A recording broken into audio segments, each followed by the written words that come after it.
Yeah, kind of. But like you just keep metamorphizing onto the next one. We're gonna keep it at 13.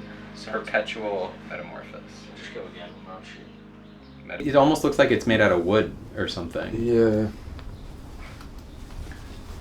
You've done sculpture in the past, right? Yeah. Like this is very sculptural as well, but I mean, yeah, before grad school, I did some sculptural collaborations with a friend of mine, another artist. But I don't know. I like things to be on the wall, I guess. do you like, I guess,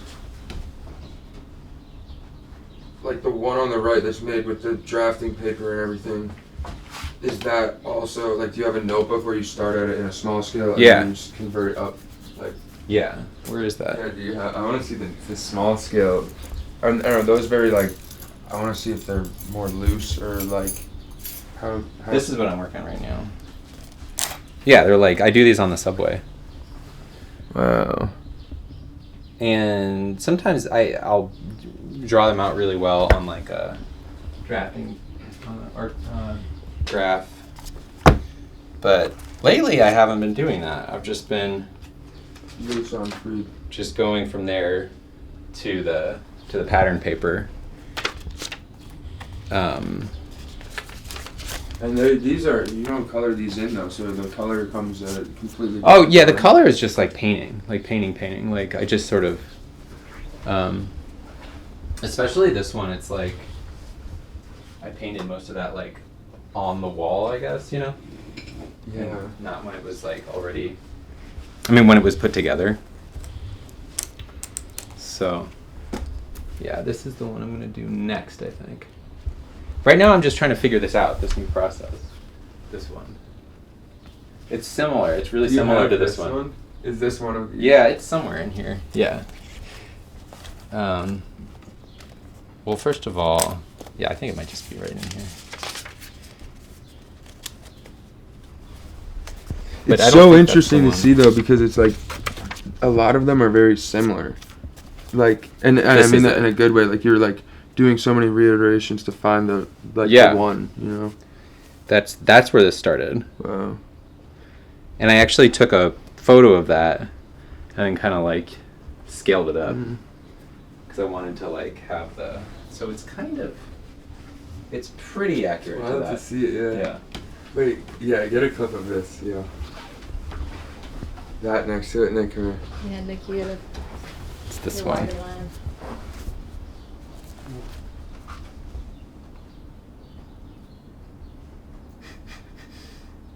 It's wild. Scream maxing. Literally scream accent.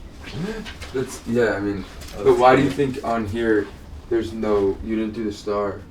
I had my hands full trying to figure out this new construction thing. I just didn't want to have to think about.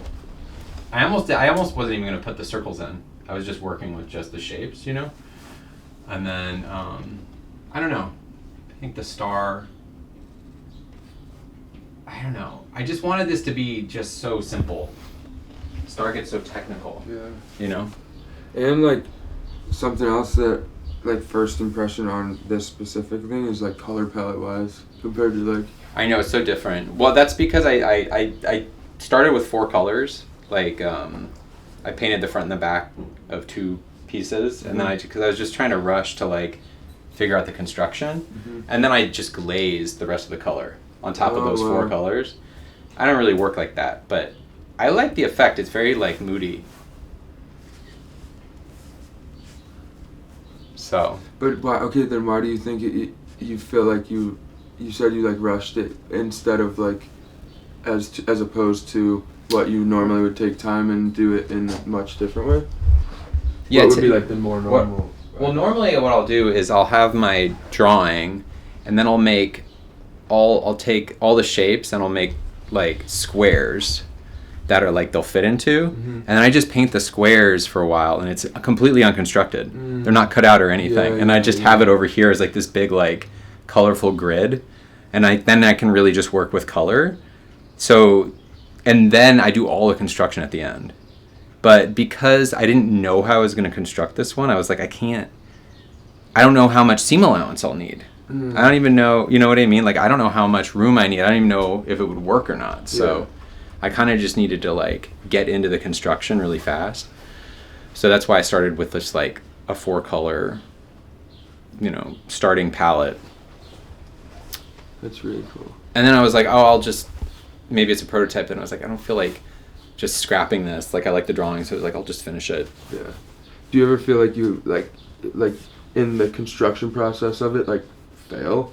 Like, there's ones that kind of you break and it ruins the form of it, and now it's kind of warped in the wrong way, and you're like, fuck, I messed it up. I mean, that has happened. It doesn't happen that much because I do have such, like, a order of operations or whatever. But yeah, it's usually not like a catastrophic failure. Sometimes it's like for instance on this one, like,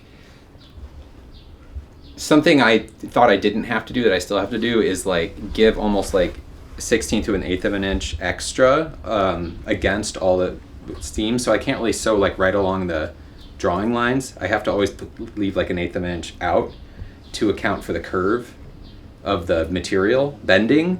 And I thought I wouldn't need to do that because I didn't have anything on the inside this time, but I did. And so there's a little bit of distortion. Like, you can't really tell, but I can see it. Like, there's a little bit of loss in the drawing. It's just stuff like that. So I'm like, next time I'll just, you know, put that 1/8 of an inch back in. But that's really cool, like, and inspiring to hear, like, what you said, even just the term, like, order of operations. Like, it's very systematized and strategic, and, like, I don't know, it's like, that's just cool to me personally. Yeah. Well, I mean, eventually it gets that way. Like, right now I'm not exactly sure how if I'm gonna keep making them this way, and if I have, like, the best way to do it, because I just came up with that facing thing. Yeah. When I first started doing these, they were double-sided.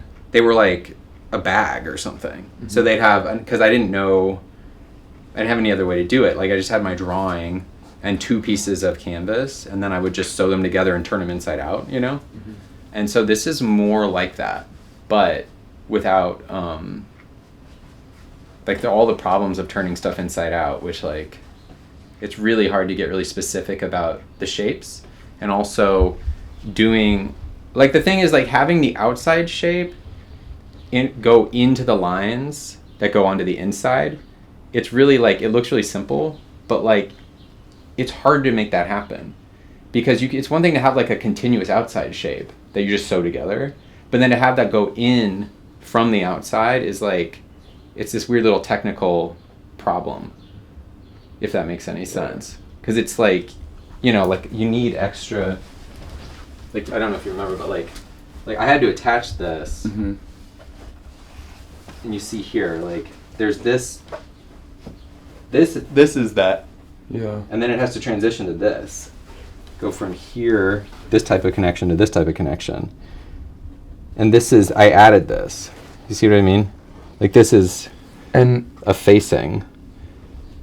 So this is sewn on. Why do you feel it just is the fold and not the whole back part then? Because it gets that.